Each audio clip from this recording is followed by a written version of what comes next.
André, falando em gatilho, alguns são mais conhecidos, né? Como o uso de drogas, listas ou ilícitas, e uma relação muito direta, mesmo no consumo moderado, chamam de social, existe sim uma repercussão no quadro de humor.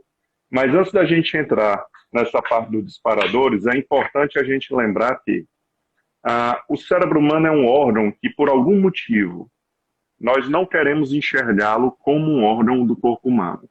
É como se ele fosse algo perfeito, complexo demais e que não precisa ser cuidado.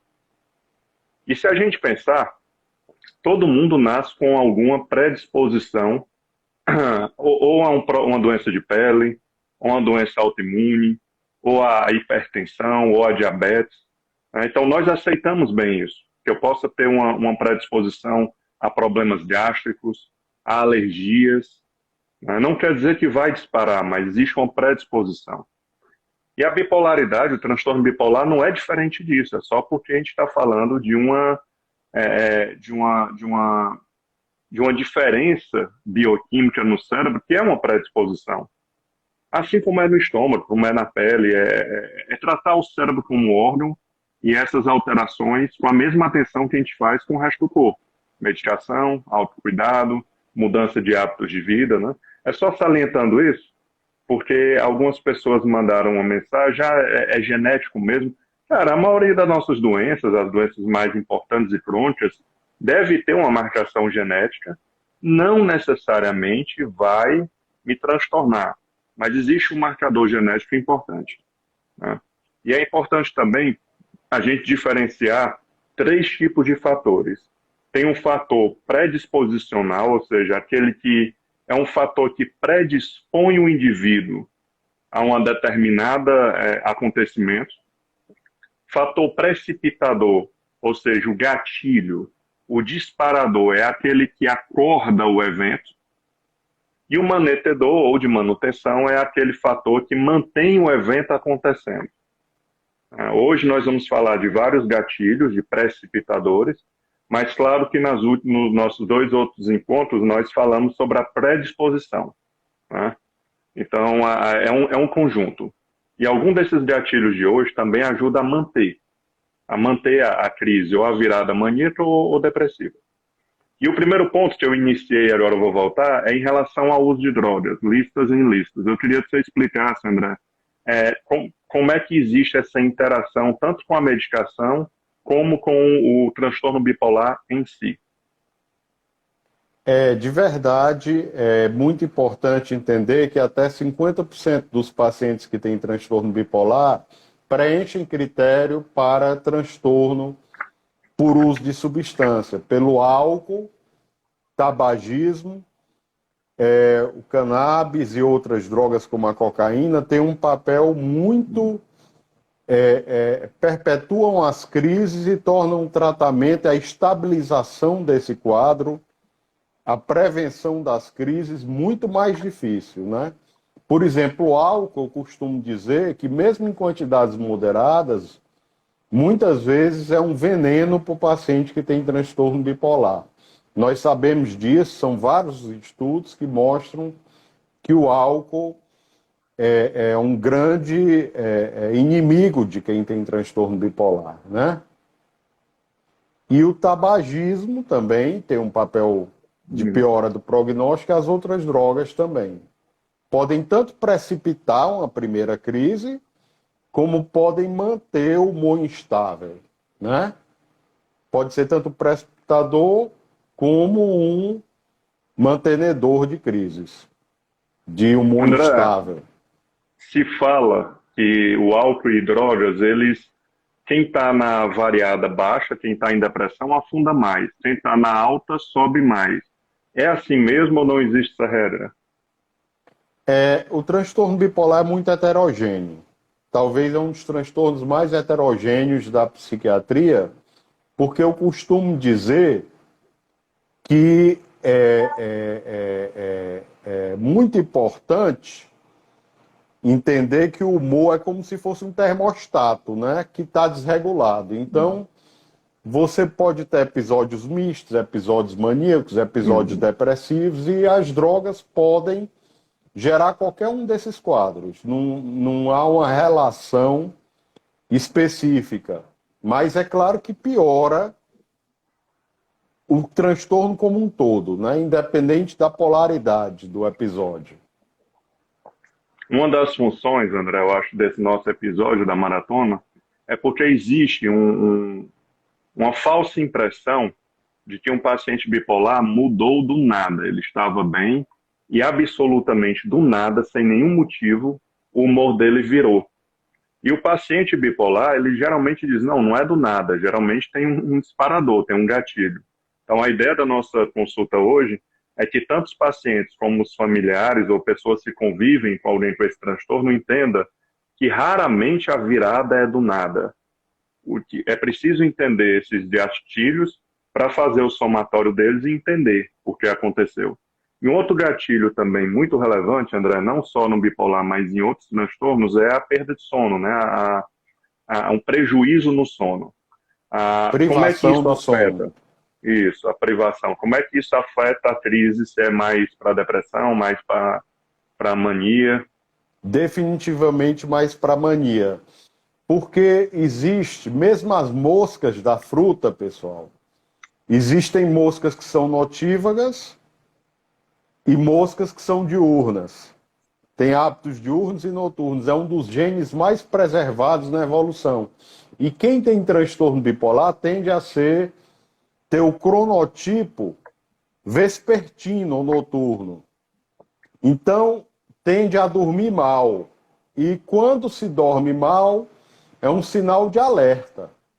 É um sinal de alerta de que o quadro não está estabilizado, de que tem que haver uma higiene do sono. A insônia não é um diagnóstico, ela é uma manifestação do transtorno e não se pode medicalizar sem antes tentar a higiene do sono. A higiene do sono é um dos maiores aliados no combate, na melhoria do sono, né? E eu queria te perguntar, Ciro, qual o papel da psicoeducação no tratamento do transtorno bipolar? André, o primeiro trabalho, a psicoeducação, são explicações com base científica que devem ajudar o paciente a compreender melhor o que está acontecendo com ele para que ele possa gerenciar melhor suas reações. Então, assim, é uma explicação que tem um caráter terapêutico, né? E é a arma principal da terapia cognitivo-comportamental, na qual nós nos sustentamos, é a nossa abordagem, né? E no caso de tratamento de transtorno bipolar, é sem dúvida nenhuma a principal ferramenta, né? Então, o paciente ele precisa adquirir conhecimento, reconhecer o que acontece dentro dele, pré-definir o que vai fazer e se preparar tecnicamente, tanto técnicas cognitivas de pensamentos, como técnicas comportamentais. Assim como também usar o ambiente a favor dele. Ele munido dessas estratégias, ele consegue gerenciar melhor os episódios, porque os episódios vão aparecer. Claro, ele pode estar bem medicado e ser mais raro, mas é melhor ele estar preparado, né? E se o paciente conhece bem o problema dele e está mais preparado, ele consegue ter uma qualidade de vida, se bem medicado, se bem ajustado, muito boa. Então, a psicoeducação, você pode usar ela através de livros ou textos, ou explicações com desenho, ou explicações verbais, ou dar um material. O mais importante é que não seja simplesmente uma entrega de informações, mas se certificar que o paciente entendeu aquilo e não processou de forma errada. Porque um livro, a pessoa pode ler um livro e processar de uma maneira que a assuste mais. E ela pode ler um livro e processar de uma maneira que beneficie. Então, cabe ao profissional ter esse cuidado de tirar as dúvidas, de estar atento à percepção do sujeito sobre a explicação, né? E nós temos uma certa resistência e dificuldade de estudar essa parte biológica, né? Nós dedicamos muito tempo ao estudo da intelectualidade, da espiritualidade, mas esquecemos, negligenciamos essa relação da biologia com a psique, né? E é uma relação muito direta. Então, a psicologia mexe na biologia, como a biologia mexe na psicologia. É um sistema 100% interligado. Então, essa é a Eu, função da psico. Pode falar.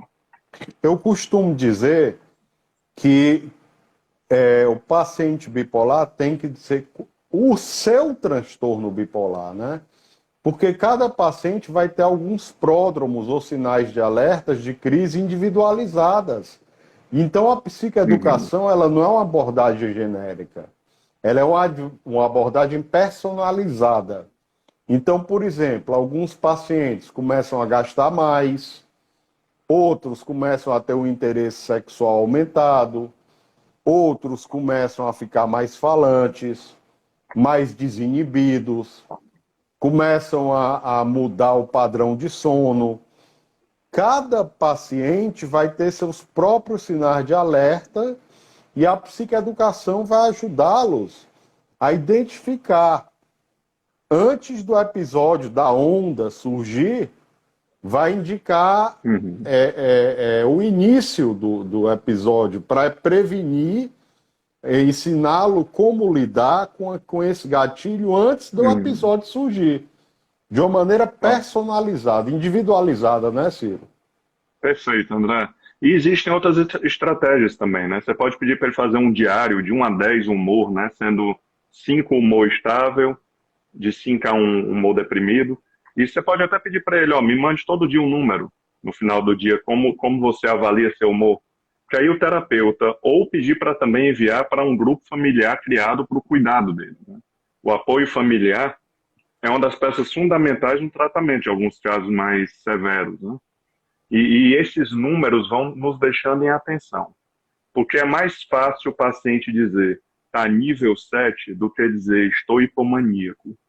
A maioria dos pacientes, principalmente do tipo 2 em hipomania, eles não querem acabar com aquele bom momento, né? Então é mais difícil eles admitirem que podem estar hipomaníacos do que dizer um número, né? Então, assim, o número é algo bem mecânico, mas funciona bem. Dá para você criar até um gráfico, se quiser, do humor. E é bom para correlacionar com o ciclo menstrual, se for mulher, né? Que tem uma relação importante de disparo, né? A TPMs podem disparar uma crise bipolar. O pós-parto é interessante para fazer um desenho e um estudo do caso. Como cada caso é diferente, esse tipo de técnica é bem utilizada. Mas principal, o paciente tem que entender que o que é que vai ser automático na reação dele e aonde ele pode intervir. Então, todo ser humano, com ou sem o diagnóstico de transtorno bipolar, deve se conhecer e se preparar para os impulsos, ou seja, para essas sugestões cerebrais que muitas vão nos atrapalhar, né? Então, assim, nem tudo que a nossa cabeça sugere fazer é bom para o nosso projeto de vida.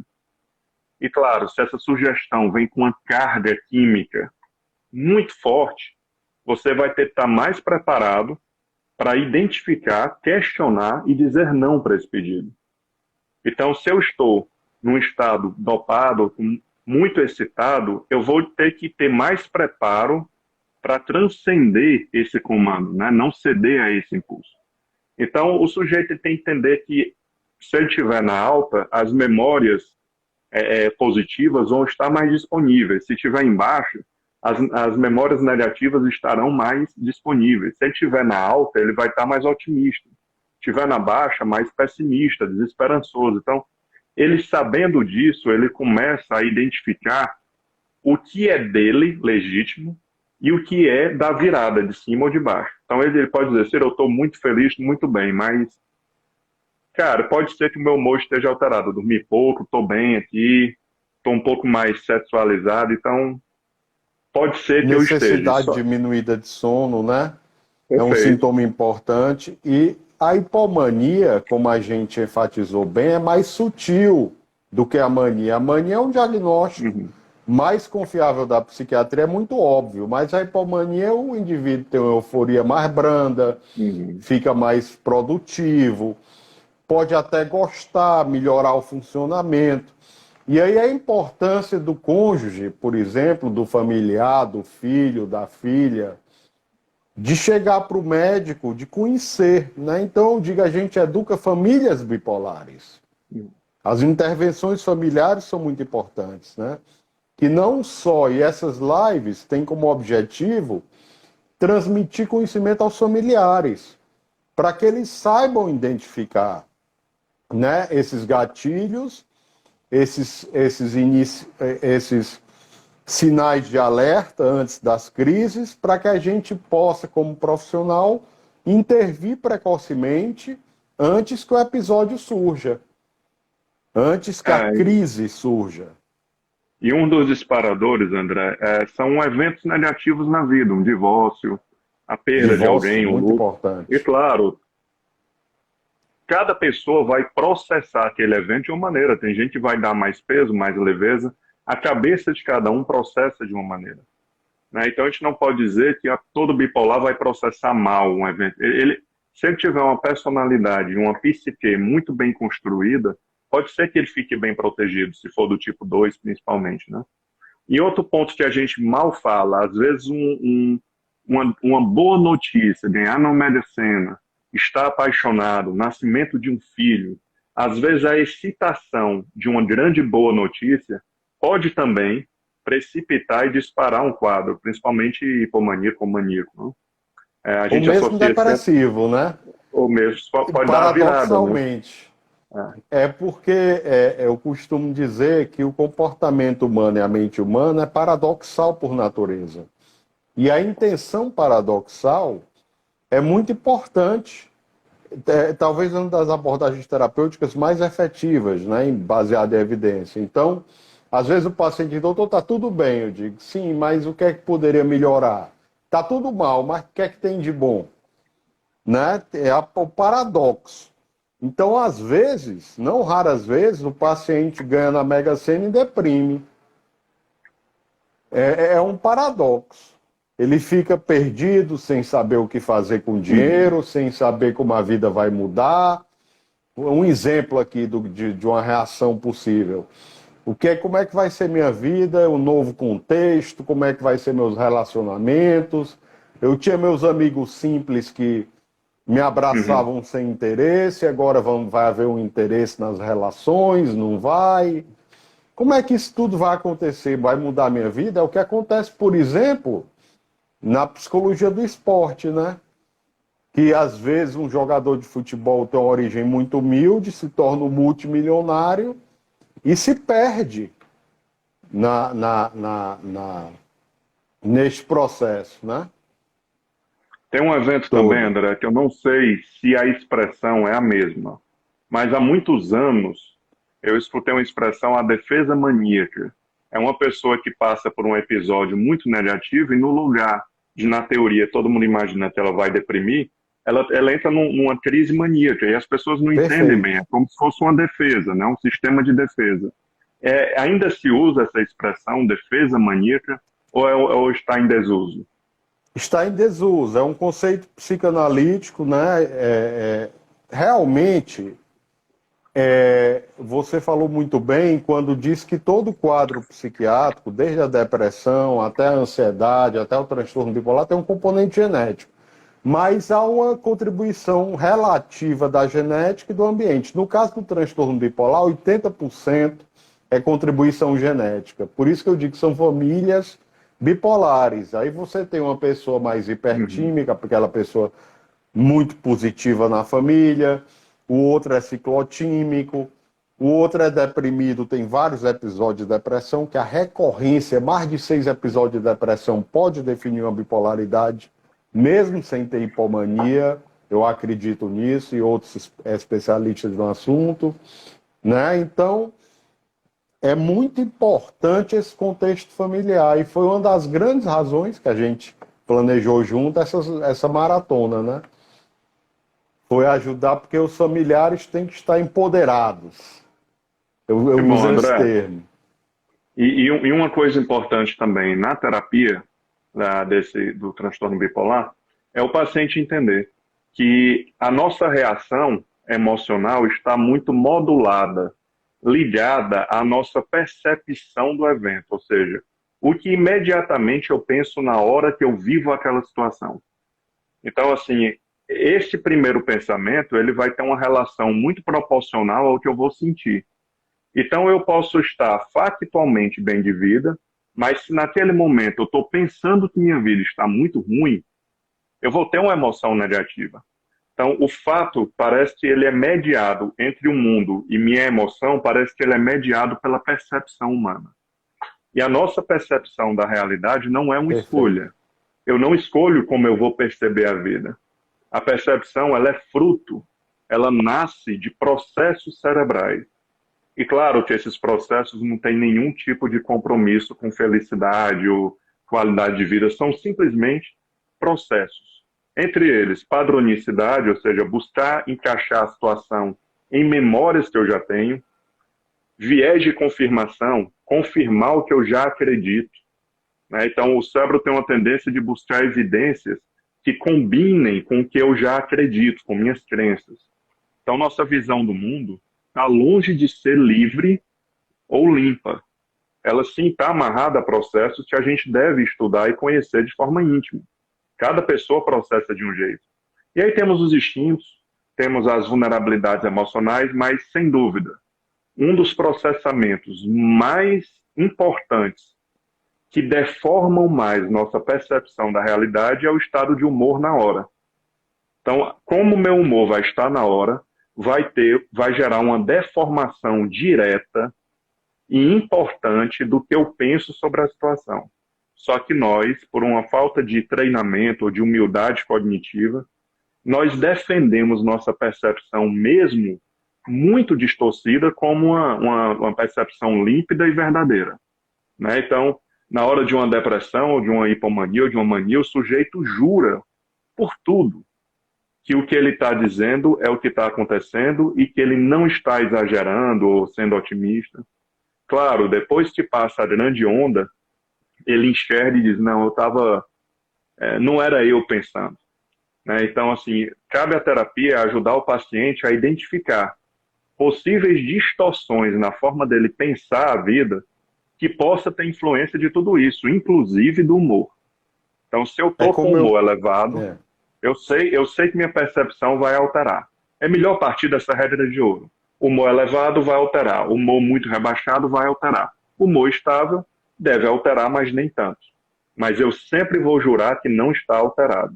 Então, essa é mais uma psicoeducação. Entender o meu processo de percepção e como o humor a influencia. Pode falar, André. E como o pensamento, né, e as crenças centrais podem ser mudadas com a terapia cognitivo-comportamental. Como eu digo, imagine duas pessoas caminhando na beira-mar, né? Uma pessoa caminhando na beira-mar muitas vezes está pensando na vida, está se exercitando, mas está pensando na vida, está distraído ou distraída. Aí cruza com um amigo. Aí não cumprimenta, porque estava distraído.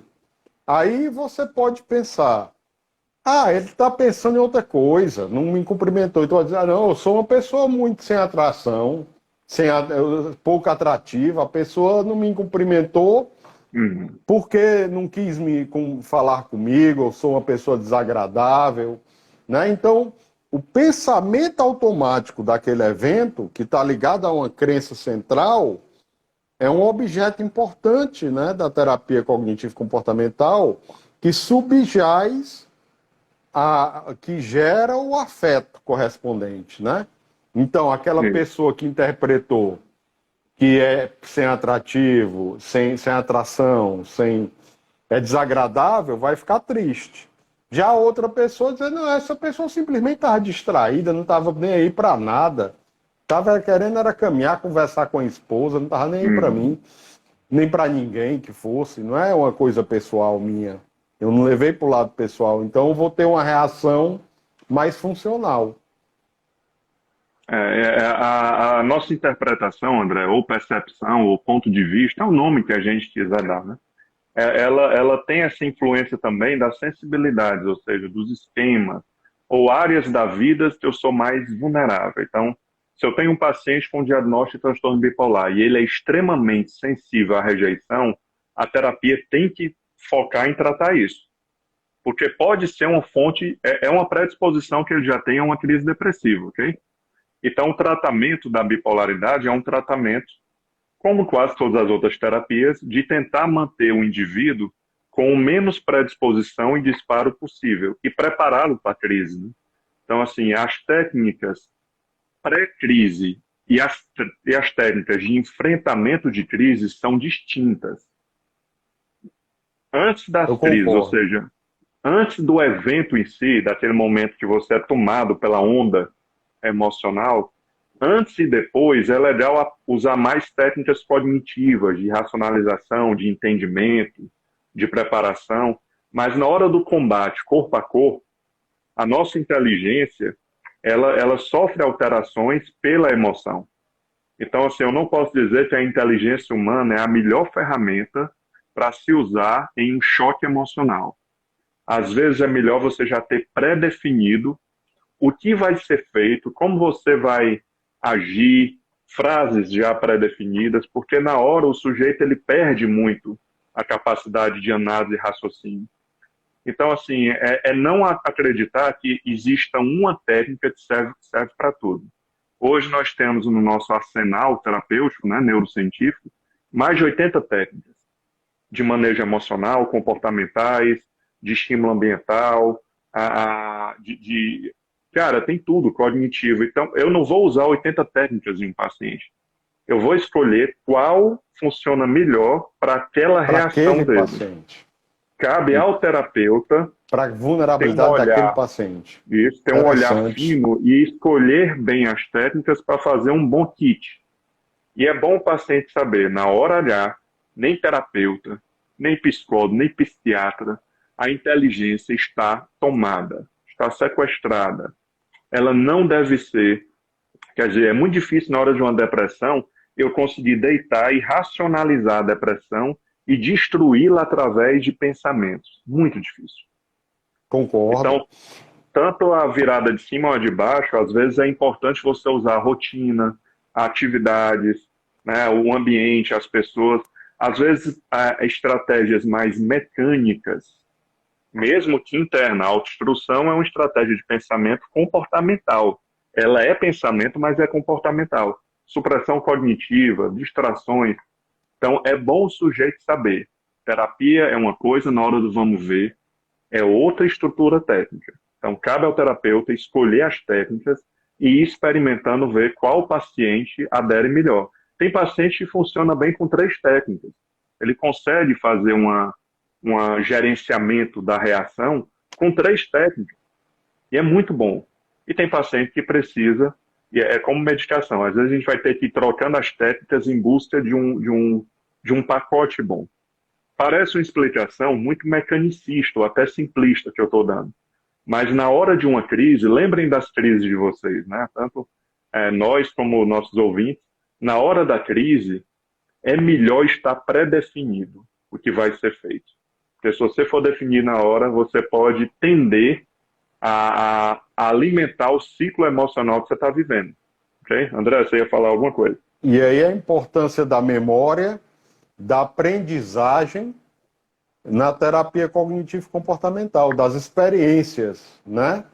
E aí eu cito um psicanalista, para fugir um pouco do tom, que é o Bion, que diz: é importante nós aprendermos com a experiência, né? Então, padrões cognitivos e reações, elas são moldadas na terapia de Uhum. acordo com as experiências do paciente. Então, o paciente que após uma terapia cognitivo-comportamental, ele vai reagir a um evento similar, ele vai ser o paciente faixa preta, como eu Isso. digo, né? Ele já tem o arsenal dele cognitivo e ele é o faixa preta, ele já sabe como reagir. Ele já sabe o que vai acontecer, o que ele vai pensar e o que vai fazê-lo sofrer. E ele já sabe como bloquear, como ressignificar, porque ele já viveu isso antes.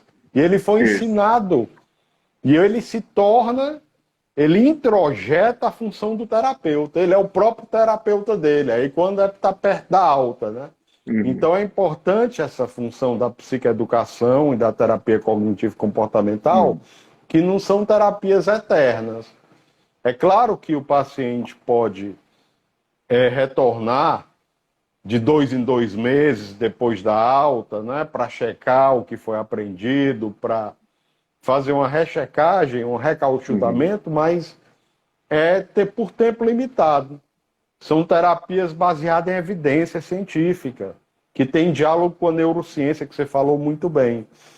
Eu acho que isso é um resumo importante que E a André, gente deixa apesar aqui. de eu estar explicando de uma maneira muito sistemática, sistêmica, né, assim, de uma sequência de algo, a gente tem que entender que é como meditação. Nas primeiras vezes que você tenta meditar, claramente você pensa, eu nunca vou conseguir fazer isso. Porque nós temos uma dificuldade de admitir que daqui a 1, 2 anos eu vou estar meditando bem. Mas ninguém quer ensaiar. É difícil você ver alguém disposto a treinar. As pessoas querem jogar bem, mas não querem treinar. A psicologia, a psicoterapia, do mesmo jeito. Essas técnicas, elas são mais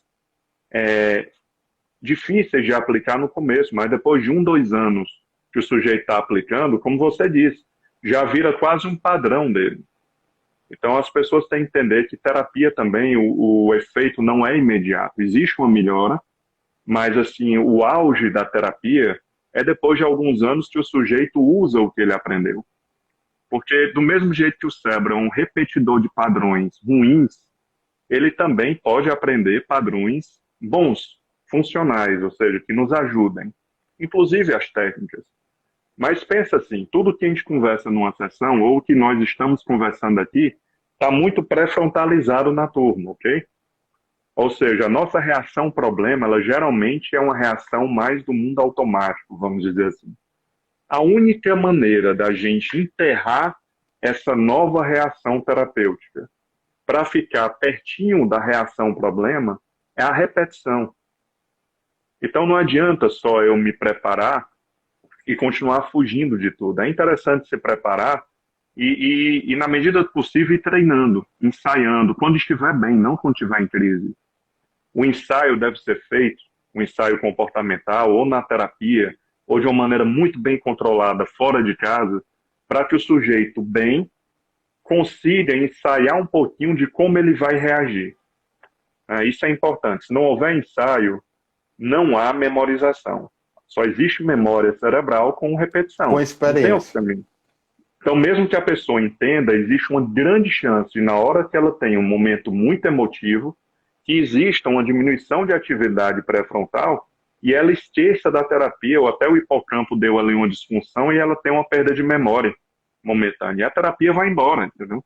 A pessoa só lembra da terapia depois dos acontecimentos. Então, terapia como medicação, ela tem resultados nas primeiras semanas, mas o resultado ideal, eu posso falar de 1 ano e meio, 2 anos, para esse tipo de caso. Tem casos que conseguem ter um resultado muito bom em alta bem mais cedo que 2 anos. E tem casos que ficam na terapia por muito tempo, que é um Por caso muito que é tempo, claro. crônico e precisa de um acompanhamento, né? Mas a É, TCC, as terapias cognitivo-comportamentais, vamos lembrar, é uma família de terapia. Tem a terapia cognitiva, os comportamentais, a cognitivo-comportamental de Beck, a dialética, a de esquema. Então, assim, quem tiver interesse em estudar sobre as terapias cognitivo-comportamentais, é só procurar na internet, tem muita coisa boa. André, é isso, cara. Assim, a parte comportamental. Existem estratégias também para dar para o indivíduo mais habilidade em resolver problemas, né? Então, existem técnicas e treinamentos para resolver problemas, assim como existem técnicas de escala de problemas para o sujeito conseguir redimensionar o tamanho do problema através de comparativos. É uma técnica interessante, muito eficaz. Existe também treino de expansividade, treino de satisfação, quer dizer, o indivíduo. Nós temos uma ideia, todos nós defendemos a ideia de que somos realistas, né? Todo mundo diz, eu não sou pessimista, eu sou realista. E, na verdade, o nosso olhar sobre a vida é um olhar faltoso, como diria Freud, né? A evolução, ela depende dessa insatisfação humana. Então, o treino de satisfação é uma busca para o sujeito valorizar o que ele está vivendo, ver o lado bom daquela experiência. E isso tem um preconceito muito grande. Ah, é poliana, ver só o lado bom. Não estou falando em ver só o lado bom. Estou falando em tentar ser justo. A terapia tem que buscar a justiça. A terapia A justiça medicamentosa tem cognitiva. que buscar justiça química. É. Então, tudo que a gente quer não é transformar a Equilíbrio. pessoa em outra pessoa. É trazer ela porque ela deveria ser mais saudável. Trazer ela para o funcionamento Para o pleno dela, melhor dela. para o melhor dela. Tá? Eu Ah, queria agora, então, eu acho que nós exploramos bastante o tema e queria dar as considerações finais e depois o Ciro dará as considerações finais dele. Então, eu acho que, em resumo, a gente viu que a psicoeducação e a terapia cognitivo-comportamental são ferramentas indispensáveis no tratamento do transtorno bipolar de longo prazo, para prevenir crises, para descobrir pródromos, que são sinais de alerta para novos episódios, para fazer o paciente conhecer o modelo e como a mãe conhece o filho que está na barriga. É personalizada e a família tem um papel central no tratamento. Nós tratamos famílias bipolares, né? A família é muito importante, aliado, porque pode ajudar quando o paciente não está com insight, não está com condição de identificar o quadro, pode alertar o terapeuta, né? E, para finalizar,